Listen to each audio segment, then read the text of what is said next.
예수님께서 우리를 사랑하십니다. 여기에는 질문의 여지가 없습니다. 하나님의 아들이 인간이 되어 이 땅에 오셨다는 것이 예수님이 우리를 사랑하신다는 증거고, 그 예수님이 우리 죄를 짊어지고 십자가를 지셨다는 것이 예수님이 우리를 사랑하신다는 다시 없는 증거가 됩니다. 또 부활하신 후에도 40일 동안이나 제자들과 함께 만나서 위로하고 격려하고 상처받은 마음을 치료해 주셨습니다.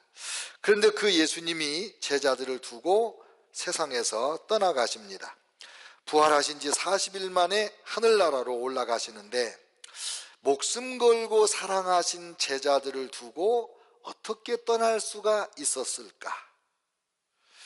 제자들을 전도하러 내보낼 때 마태복음 10장 16절에 보면은 내가 너희를 보냄이 양을 이리떼 가운데 보내는 것 같다. 그렇게 예수님 마음에 좀 불안하고 염려되는 그런 심정이었거든요. 가까운 동네로 가는데도 이렇게 걱정을 하신 분이 어떻게 그 제자들을 두고 하늘나라로 영영 가버리실 수가 있었을까? 누가복음 15장에 가면 예수님이 들려주신 잃은 양의 비유가 있는데, 양 100마리가 있던 목자가 한 마리를 잃어버려서 99마리밖에 없으니까 그 한 마리 양을 찾아서 들로 산으로 헤매고 찾으니까 너무 기뻐했다, 그런 말씀을 주셨거든요. 찬송가 297장에 양 99마리는 이런 찬송이 있어요. 양 99마리는 울 안에 있으나 한 마리 양은 떨어져 길 잃고 헤매네. 산 높고 길은 험한데 목자를 멀리 떠났네. 목자를 멀리 떠났네. 그 99마리가 넉넉지 않은가? 저 목자 힘써 하는 말 그 양도 사랑해. 그 길이 멀고 험해도 그 양을 찾을 것이라. 그 양을 찾을 것이라. 우리 예수님 마음입니다. 그런데 그 예수님이 어떻게 이 제자들을 두고 하나님 나라로 훌쩍 가버리실 수가 있었을까? 마태복음 28장 끝절에 가면 하늘과 땅의 모든 권세를 내게 주셨으니 그러므로 너희는 가서 모든 족속으로 제자를 삼아 아버지와 아들과 성령의 이름으로 세례를 주고 내가 내게 분부한 모든 것을 가르쳐 지키게 하라. 볼지어다 내가 세상 끝날까지 너희와 항상 함께 있으리라. 이렇게 약속을 하셨습니다. 마지막 약속이 뭡니까? 세상 끝날까지 항상 함께 있으리라. 오늘 이렇게 철석같이 약속해 놓으신 분이 어떻게 제자들을 두고 약속을 저버리고 훌쩍 가실 수가 있었을까? 궁금하기 짝이 없어요.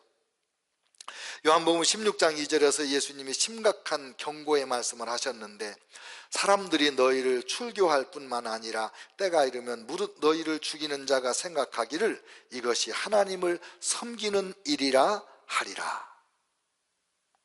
사도 바울이 옛날에 그런 사람이었잖아요. 스데반 죽일 때 앞장서고 예수 믿는 사람 잡아서 때리고 감옥에 가두고 외국에까지 가서 잡아오고 이런 사람이었잖아요. 이런 예언의 말씀을 주셨어요. 지금도 1년에 전 세계에서 예수님 믿는 것 때문에 순교당하는 사람이 15만 명 정도 됩니다. 그런데 이렇게 고난당하는 자녀들을 두고, 신자들을 두고 어떻게 예수님이 떠나가실 수가 있었을까? 예수님이 더 이상 우리를 안 사랑하시는 건가? 우리를 구원하시려는 예수님의 마음이, 생각이, 계획이 바뀐 건가? 그럴 수가 없죠. 절대로 그럴 리가 없죠. 오늘 본문 말씀에 예수님께서 왜 떠나시는지 말씀을 하시는 거예요. 16장 7절. 내가 너희에게 실상을 말하노니 내가 떠나가는 것이 너희에게 유익이라. 내가 떠나가지 아니하면 보혜사가 너희에게로 오시지 아니할 것이요 가면 내가 그를 너희에게로 보내리라. 보혜사, 성령님을 보내주시겠다는 거예요. 내가 너희들을 사랑해서 너희들과 함께 있으면서 도와주는 것보다 내가 가서 성령님 보혜사를 보내주시는 것이, 보혜사 성령님이 오셔서 여러분을 돕고 여러분을 보호해 주시고 축복하는 것이 훨씬 낫다 이거예요. 내가 생명 걸고 너희를 사랑하고 구원했지만은 너희들의 유익을 위하여 나는 너희를 떠나가고 내 대신 너희를 돌봐줄 보혜사 성령을 보내주겠다 그러셨습니다. 그래서 요즘 시대는 성령 시대라고 그래요. 성령님을 의지하지 않고는 예수님 잘못 믿는 거예요. 그래서 성령님이 누군가를 알아야 되는 거야. 도대체 성령님이 누구시기에 예수님이 우리를 돌보는 것보다 더 잘 돌보실 수 있는 분이라고 예수님이 말씀하셨냐 이거죠. 오늘 설교 제목은 성령으로 기뻐하라, 그런 제목이에요. 왜 성령으로 기뻐해야 되는가? 성령님이 누구신가? 가장 중요한 것은 성령님은 하나님이세요. 하나님은 성부, 성자, 성령 삼위일체 하나님이에요. 한 분인데 세 분 같이 우리에게 나타나는 분이에요. 하늘에 계신 아버지 하나님이 아들 하나님 예수님을 보내주셨고, 아들 하나님 예수님은 우리를 위하여 죽으시고 부활해서 우리를 구원할 방법을 다 완성해 놓으셨고, 이제 승천하시고 성령 하나님을 보내주셔서 성령 하나님이 우리가 예수님을 알고 믿고 섬기고 하나님의 은혜를 받게 만드시는 분이라는 거죠. 그게 삼위일체예요. 한 분 하나님인데 예수님은 가시고 성령 하나님이 오시겠다, 보내주시겠다, 그 약속인 거죠. 그러면 성령님이 무슨 일을 하셨느냐? 성경에 성령 하나님은 창조주 하나님으로 나옵니다. 창조주 하나님, 우주 만물을 창조하신 하나님은 성령님으로 창조하신 거예요. 창조하실 때 창세기 1장에 하나님의 신이 수면에 운행하신다 그랬잖아요. 그 하나님의 신이 성령님이에요. 암탉이 알을 품어서 부화시키듯이 성령님이 이 혼돈된 우주를 품어서 그 안에서 질서 정연한 이 세계를 만들어내셨다, 그런 말씀이거든요. 그런데 하나님의 이 창조 가운데 천사도 하나님이 만드셨고요, 사탄과 마귀 귀신들도 하나님이 만드셨고요, 우리 사람들도 하나님이 만들었어요. 물론 사탄과 마귀 귀신들은 원래 하나님의 좋은 천사였는데 타락을 해가지고 사탄이 되고 마귀가 됐죠. 그 다음에 이 성령님은 말 그대로 성령, 거룩한 영, 거룩한 영이란 말이에요. 이 거룩이라는 말은 다르다, 구별된다, 그런 뜻이에요. 세상에 영이 많잖아요. 천사도 있고 또 사탄, 마귀, 귀신도 있고 인간도 영이잖아요. 그런데 이런 영들과는 확실히 다른 영이다. 이 모든 영들을 창조하신 영이다, 그런 뜻이에요. 그러니까 우리 성령님은 죄가 하나도 없고 모든 것을 창조한 영이시고 100% 순결하고 성결하고 무죄하고 영원하신 분이 성령 하나님이세요. 그리고 이 성령님은 타락한 우리 인간들에게 어떤 일을 하시느냐? 더러워진 우리를 깨끗하게 거룩하게 만들어주시는 하나님이세요. 죄에 빠진 우리가 어떻게 하나님을 알겠어요? 근데 성령님이 오셔서 우리를 깨끗하게 해서 하나님을 닮게 원래 모습을 회복하게 해주시는 분이에요. 제가 좋아하는 성경 구절 중에 레위기 11장 45절이 있는데, 내가 거룩하니 너희도 거룩할지어다, 이런 말씀이에요. 하나님은 말씀하시기를 내가 거룩하니 너희도 거룩할지어다. 이 말씀을 들으면요, 자칫 잘못하면 낙심될 수 있어요.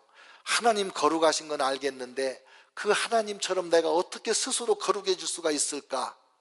불가능한 거예요. 근데 영어 성경을 보니까 You shall be holy because I am holy 이렇게 돼 있어요. 옛날에 여러분 영어 문법 공부할 때 will, shall, will 이런 거 기억나요? You shall 이 말은 사역동사로서 I will make 이런 뜻이에요. You shall be holy 이 말은 I will make you holy because I am holy. 내가 거룩하기 때문에 너희를 거룩하게 만들겠다. 그 말씀이에요, 이 말씀이. 성령님은 저와 여러분을 거룩하게 만드시는 하나님이세요. 그러니까 이 성령님이 오셔서 우리를 거룩하게 만들어 주신다고 하니 우리가 성령님으로 기뻐할 이유가 되지 않냐 이거죠. 그래서 예수님이 천국으로 가시고 이 성령님을 우리에게 보내주신 것이 아니냐 이거예요. 그 다음에 성령님을 보혜사라고 불렀는데, 보혜사는 헬란말로 파라클레이토스인데, 제가 오랜만에 타자기로 파라클레이토스를 한번 헬란말로 쳐봤는데 스펠링을 틀리게 쳤어요. 첫 글자를 잘못 썼어요. 4번이나 성령님을 보혜사라고 했는데 변호사, 로이어 그런 뜻이에요. 대변인, 도우시는 분, 위로자 이런 뜻입니다. 곁에서 나를 위하여 말씀해 주시는 분 이런 뜻이에요. 보혜사가 우리의 변호사라는 말은 무슨 뜻입니까? 변호사는 누가 필요합니까? 법정에 고발당한 사람이 변호사가 필요해요. 우리가 하나님 앞에 고발당했습니다. 죄인이라고. 꼼짝없이 우리는 정죄당하게 되어 있습니다. 근데 그때 성령님이 내 곁에 오셔서 나를 위하여 내 대신 하나님의 보호자를 향하여 말하는 거예요. 말씀해 주시는 거예요. 하나님 아버지시여, 황의정이는 성자 예수 그리스도를 믿어서 예수님의 보혈로 씻김을 받은 의인이옵니다. 그러면 하나님께서 그렇구나, 무죄 딱 공포해 주시는 그런 변호사가 우리 성령님이란 말이에요. 그리고 우리는 성령님으로 인하여 기뻐하지 않을 수가 없어요. 또 성령님은 위로자예요. 위로자. 믿음으로 살려고 발버둥 칠 때 힘든 일을 많이 겪습니다.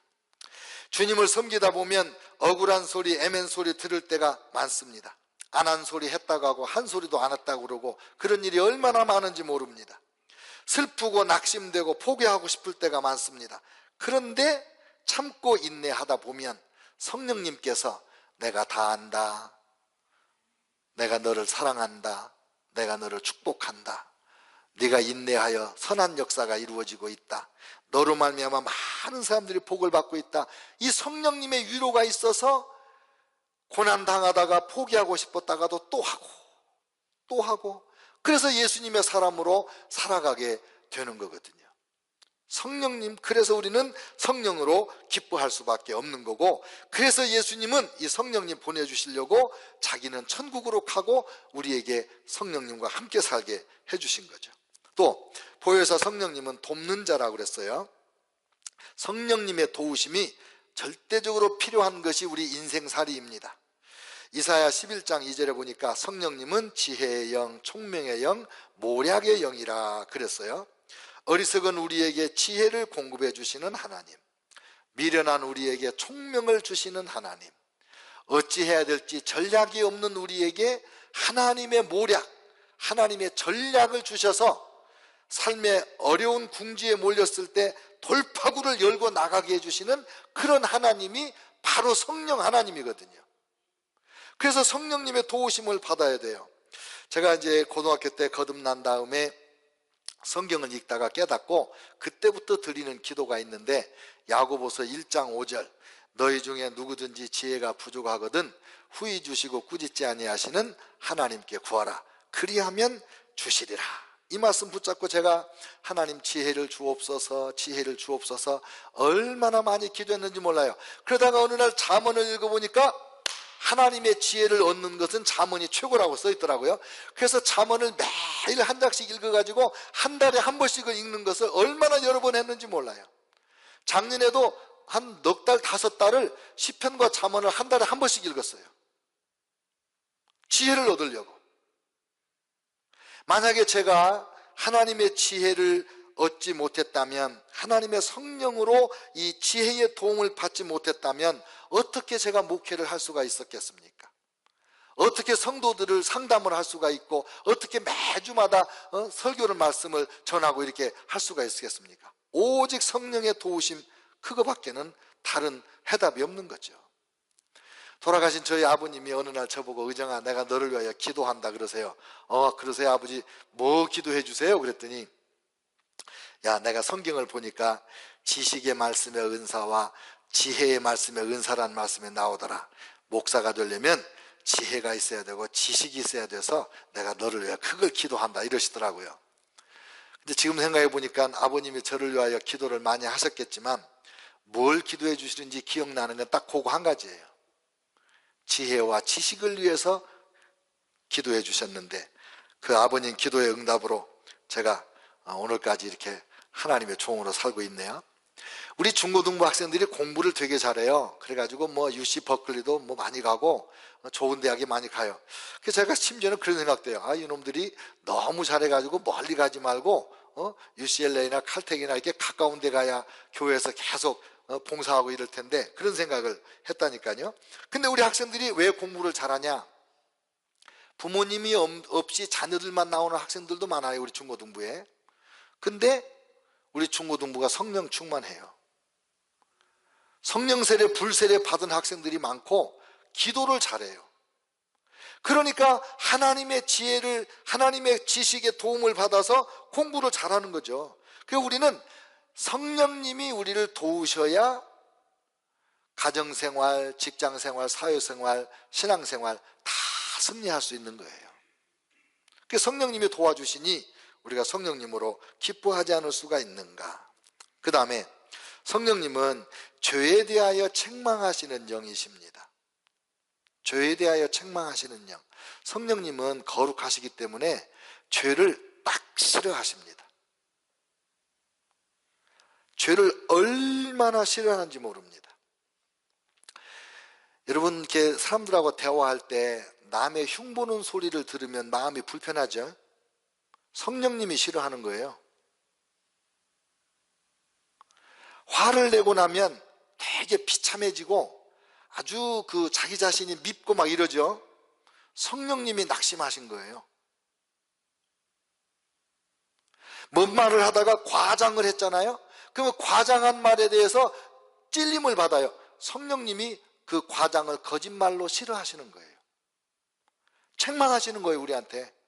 그렇게 하지 마라. 내가 힘든다. 하나님이 안 기뻐하신다.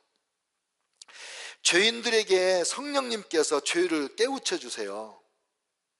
그래서 예수님을 믿는 거예요. 죄를 해결함 받고 싶어서. 제 서재에 왜 나는 내 편이 아닌가, 이런 책이 있어요. 내가 내 편이 아니래요. 내 안에 양심이 있는데 성령님이 이 양심에게 말씀하셔가지고 양심이 나한테 순종하지 않고 성령님께 순종해서 자꾸 나를 찔러요. 그래서 내가 내 편이 아니에요. 성령님이 죄를 싫어하셔서. 그래서 성령님이 나로 하여금 거룩하게 만드시는 거예요. 사망 권세에 매여서 신음하고 고통당하며 사는 것이 죄인들의 삶인데, 그 죄의 찔림을 받아야 회개하고 예수 믿고 구원받게 되는 거죠. 예수 믿고 구원받으면 건강해지고 성장하게 되고 새 힘과 에너지, 활력, 원기가 넘치는 거죠. 성령님이 우리에게 주시는 거거든요. 성령님이 내 안에서 역사하시는 거거든요. 상한 마음도 고쳐주시고 마귀에게 종로로 타는 사람들 해방시켜서 자유민 되게 만들어주시고 하나님 아버지와 단절되었던 관계를 회복시켜 주시는 역사가 다 성령님이 하시는 일이에요. 그러니까 우리 예수님께서 내가 너희를 위하여 목숨을 내놓을 만큼 사랑했지만 너희를 떠나간다. 왜? 나보다 더 너희를 사랑하고 잘 돌봐주고 축복하실 분이 성령님이시라 성령님하고 나하고 바톤 터치하려고 내가 간다. 성령님을 보내준다, 이 말이에요. 성령으로 기뻐할 충분한 이유가 되죠. 보혜사 성령님은 우리에게 말씀하시는 하나님이신데 우리의 장래일을 알려주십니다. 우리의 미래가 하나님의 손에 있잖아요. 하나님께서 우리에게 무슨 일이 일어날지를 알려주시고 우리로 하여금 준비하게 하시고, 하나님께서 우리에게 말씀하신다는 것은 성령님께서 우리에게, 우리 마음에, 우리 영에게 말씀하시는 거예요. 그럼 내 마음이 그거를 읽어요. 성령의 소리를 듣고. 그래서 아하, 하나님의 뜻을 알아가는 거죠. 그래서 성령님 우리에게 말씀하시면 우리가 뭘 잘했는지 뭘 잘못했는지를 알게 되고 어떻게 잘못했는지도 알게 됩니다. 성령님이 우리에게 말씀하시면 하나님이 무엇을 원하는지, 무엇을 좋아하시는지, 또 무엇을 싫어하시는지를 알게 됩니다.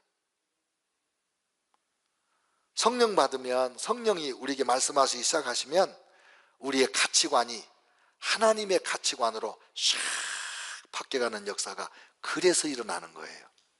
그래서 특별히 위기 때에는 하나님의 성령께서 우리 입에 말씀도 넣어주십니다.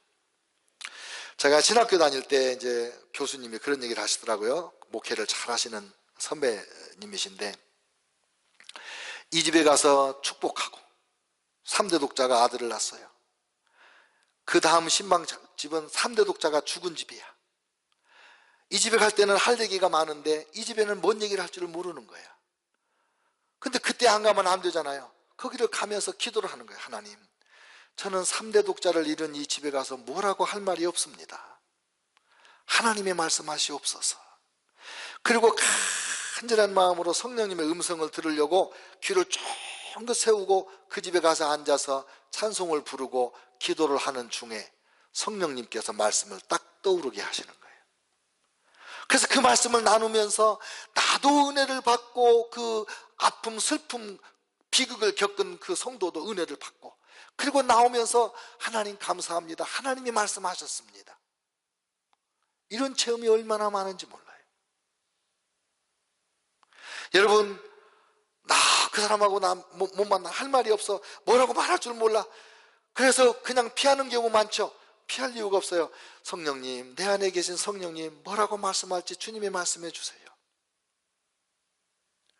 아들, 딸이 엉뚱한 짓 하잖아요. 그러면 나도 모르게 화가 나가지고 막 소리 지릅니다. 그러면 실수합니다. 돌아서면 관계가 안 좋아졌어요. 근데 충격적인 소식을 들었을 때 눈을 딱 감고 하나님 어떻게 해요? 뭐라고 말해야 돼요? 그러면 그때 성령님께서 내 마음에 지혜로, 아주 지혜롭게 말할 수 있게 말이 이렇게 떠오르게 해주세요. 아는 사람은 아는데 성령님이 말씀하십니다. 성령님의 음성을 듣는 거예요. 이런 말씀도 있어요. 마태복음 10장 19절 20절에 너희를 넘겨줄 때에 어떻게 또는 무엇을 말할까 염려하지 말라. 그때에 너희에게 할 말을 주시리니 말하는 이는 너희가 아니라 너희 속에서 말씀하시는 이 곧 너희 아버지의 성령이시니라. 성령님이 우리를 통해서 말씀하시니까 얼마나 기뻐할 이유가 됩니까? 그리고 성령님은 우리를 위하여 기도하는 분이라고 로마서 8장 26절에 소개합니다. 이와 같이 성령도 우리의 연약함을 도우시나니 우리는 마땅히 기도할 바를 알지 못하나 오직 성령이 말할 수 없는 탄식으로 우리를 위하여 친히 간구하시느니라. 기도가 잘 될 때가 있어요. 기도줄이 잡혔다 그래요. 그냥 앉아서 기도를 하면 출출출 나오고 간절해지고 정말 하나님이 나와 함께 계시고 내 소리를 이렇게 눈앞에서 들으시는 것 같고, 그렇게 기도를 하고 나면 눈 떠보면 2-3시간이 훅 지나가는 수가 있어요. 얼마나 좋아요. 근데 항상 그런가요? 어떤 때는 그냥 몸을 비비꼬면서 비틀면서 어떻게든지 내가 기도를 해야 되겠다고 발버둥을 치는데 한참 기도한 것 같아요. 근데 눈 떠보면 5분 지났어요. 성령이 소멸됐을 때는 기도가 그렇게 안 되는 거예요. 근데 그때 낙심하고 좌절할 게 아니라 성령님, 오늘은 제가 기도를 못하니 성령님이 드리는 그 기도를 믿습니다. 왜? 마땅히 빌 바를 알지 못하는데 성령님이 친히 탄식으로 기도하신다고 했으니까, 그래서 성령님의 기도를 믿고 사는 거죠. 성령님으로 기뻐할 이유가 되죠. 그 다음에 성령님은 지금까지 말씀드린 모든 일을 하실 때 옆에서 하시는 것이 아니고 저 멀리서 하시는 것이 아니고 내 안에 들어오셔서 내 안에 사시면서 그 일을 하시는 거예요. 고린도전서 3장 16절 너희는 너희가 하나님의 성전인 것과 하나님의 성령이 너희 안에 계시는 것을 알지 못하느냐. 고린도전서 6장 19절 너희 몸은 너희가 하나님께로부터 받은 바 너희 가운데 계시는 성령의 전인 줄을 알지 못하느냐. 성령님이 옆에만 계셔도 다 아실 텐데 내 안에 들어와 살고 계시니 얼마나 우리의 속마음까지 속속들이를 다 아시겠어요. 예수님이 성령님을 보내주신 이유가 우리 안에 들어와 계시도록, 우리 집에 손님으로 사는 게 아니라 내 중심에 내 마음 보좌에 앉으셔서 우리의 왕으로 다스리시도록 성령님을 보내주시는 거예요. 그래서 우리가 무슨 말을 하든지 어디를 가든지 어떤 관계를 맺든지 성령님의 주권하에서 하도록, 그래서 우리의 삶이 곧 예수 그리스도의 34세의 삶이 되도록 그렇게 해주시는 거예요. 그래서 우리는 금년에 우리 교회 표어가 성령과 진리로 기뻐하는 교회인데 성령님으로 기뻐하는 거예요. 이 성령님에게 의탁하여서 우리가 한없이 기쁨을 누리고 사는 거예요. 금년에도 바람도 많이 불 거예요. 비도 많이 올 거예요. 어떤 때는 구름도 많이 낄 거예요. 그런가 하면 어떤 때는 뜻밖의 햇볕이 쨍 하고 뜰 때도 있을 거예요. 그러나 그 모든 날씨 가운데, 모든 환경 가운데 우리가 하나님 앞에 바르게 살도록 도우실 분은 누구냐면 우리 안에 계신 성령님이세요. 성령님만 모시고 있다면 안심이죠. 아무 걱정 안 해도 되죠. 저와 여러분 안에 이 성령님 잘 모시기를 축원합니다. 우리 자녀들 성령님을 모신 것만 확인하면 걱정 안 해도 돼요. 성령님이 다 알아서 이건 하면 안 된다, 여기는 가면 안 된다, 그 사람하고 사귀면 네 인생이 큰일 난다, 성령님이 다 알고 얘기하세요. 그러니까 우리 자녀들 양육에 좋은 대학 보내는 것이 목표가 아니라 성령을 받게 하는 것, 이게 제일 중요한 교육이에요. 이게 최고의 확실한 보험이에요. 이 성령님으로 1년 내내 또 우리 남은 생애 동안 항상 기뻐할 수 있기를 주의 이름으로 축원합니다.